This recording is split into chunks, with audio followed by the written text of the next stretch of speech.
New at 4, we are less than a month away now until Election Day on November 5th, and across the country, states are preparing for who will take the seat in the race for the White House by shielding their policy priorities. Now, the Washington Post reporting that most of the states that are taking action right now are blue states. The preemptive strategy encompasses a wide range of issues, from the right to same-sex marriage to abortion pills. Chief Legal Analyst Khalif Rhodes joins us right now. And Khalif, this all comes down to the courtroom strategies. Talk to us a little bit about the legal standpoint about what's going to happen. Listen, we are a very litigious society, right? And you got to look back to the Obama administration. Lawsuits during that time, specifically lawsuits against the federal government, started to peak. But they went to an all-time record high during the Trump administration. 150 plus lawsuits were filed against the federal government during the Trump administration by Democrats. 80% of those cases were filed in one in favor of the Democrats. And so a lot of maneuvering within the court system, specifically around elections and election reform. So let's look at a couple of things. Mifepristone, you're talking about abortion. Former President Trump has said he would use a federal regulation to limit access to it. So what do you have a couple governors do? Governor out of Washington, governor out of Massachusetts. They said, let's stockpile it just in case if the former president wins. I want to have it on stockpile. So even if he makes some type of rule that says we can't use it, we'll already have it and we can get rid of the ones that we have.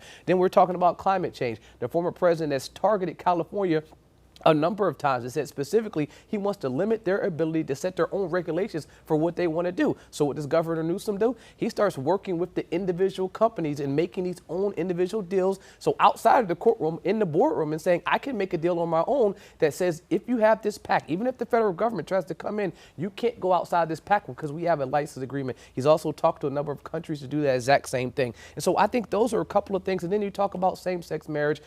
For sure, that's going to be the one that's on the ballot, and the former president has talked a number of times about that. And so you can have a couple of states that have added to their ballot. So Colorado, California, and Hawaii all will have constitutional amendments. So even if he comes in office, if they have it legalized in their states, that complies with Roe v. Wade being overturned. And so I think this is Democrats' first time being proactive as opposed to being reactive like they've been for the last maybe 20 years. And it's not just the Democrats that are doing that and being proactive, but it's also Republicans too, because we saw that with the state legislature in Raleigh as well. Definitely is not just Democrats. In North Carolina right here, Republicans have had challenge after challenge after challenge with, for specifically on the front end of things. Like I said, before Democrats were reactive, something would happen, then they would file lawsuits. Well, Republicans have consistently been proactive, specifically voter ID, voter registration, purging of the rolls. Most recently, they sued UNC for these the IDs being digital. And so Republicans across the board